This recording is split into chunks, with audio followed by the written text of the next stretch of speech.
wasiirka wasaaradda warfaafinta dhaqanka iyo wacyigelinta jamhuuriyadda Soomaaliland mudane Salebaan Yuusuf Cali Koore oo maanta ka qayb galay xuska maalinta dhalinyarada Soomaaliland ee 20ka February oo lagu qabtay magaalada Hargeysa ayaa waxa uu si adag ula hadlay xisbiyada mucaaridka isagoo ugu baaqay in maalmaha noocan oo kala ee la xusayo dhalinyarada Soomaaliland ay ka soo qayb galaan وانا كان وزير سليمان يوسف علي كوري وفرينتاسي ودريا حسبيده معارضكا marka qaran ahaan iyo dad ahaan waxaynu rabnaa inaynu hore u socono inagoo ka faa'iideysanayna waayaha iyo waqtiga aynu soo maray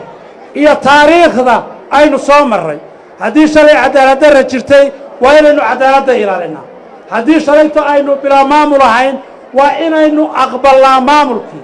haddii shalay dictatorship joogay waa inaynu sidaynu u aqbalnay ilaa iyo 1991 inaynu qaab doorasho ah oo xor iyo xalaal ah kula kala wareegno kuraasta qaranka inaynu aqbalno waxaan jeclaan lahaa ururadii cusbaa